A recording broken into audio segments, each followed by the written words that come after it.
Deputy CM Pawan Kalyan కు మాజీ మంత్రి అంబటి కౌంటర్ ఇచ్చారు. వైఎస్ఆర్సీపీ ప్రభుత్వంపై పవన్ కళ్యాణ్ నింద మోపే ప్రయత్నం చేయగా కోనసీమ జిల్లా కొబ్బరి రైతులు తిప్పికొట్టారు అన్నారు. వైఎస్ఆర్సీపీ ప్రభుత్వంలోనే కేశవదాసుపాలెం పొలాల్లోకి ఉప్పు నీరు రావడం జరిగిందనే పవన్ చేసిన కుతంత్రాన్ని రైతులు గట్టి సమాధానం చెప్పారు అన్నారు అంబటి.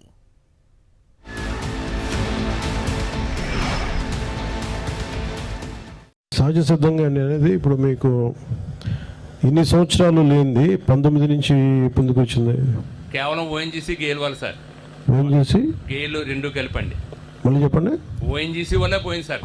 ఎందుకని? వాళ్ళ యొక్క కార్యకలాపాల వల్ల మాకు కనిపించకుండా ఒక అడుగున్నర భూమి కించించిపోయింది సార్. పవన్ కళ్యాణ్ గారు 19వ సంవత్సరం నుంచి ఎందుకు వచ్చింది అని ఒక లీడింగ్ ప్రశ్న అంటారు. తెలియకుండానే వేశారు. లీడింగ్ ప్రశ్న అంటే కోర్టులు వేస్తారు. ఏమన్నా నీ పేరు రాంబాబు కదా అంటే రాంబాబు అంటారు. నువ్వు దొంగతనం చేయలేదు కదా అంటే దొంగతనం చేయలేదు అంటారు. 2019 నుంచే కదా జరుగుతుందంటే అవునండి అంటాడు. సాక్షి మన సొంత సాక్షి అయితే ఇది ప్రవేశపెట్టిన సాక్షి కాదు, ఒరిజినల్ మ్యాన్. అందువల్ల ఏం చెప్పాడంటే 40 సంవత్సరాల నుంచి ఈ ప్రాబ్లం ఉందండి అన్న. అంటే తెలుగుదేశం ప్రభుత్వం అధికారంలో ఉన్నప్పుడు కూడా ఈ సమస్య ఉన్నది అని చెప్పాడు ఆయన. ఎందుకంటే రైతు కదా, బాధపడుతున్నటువంటి రైతు.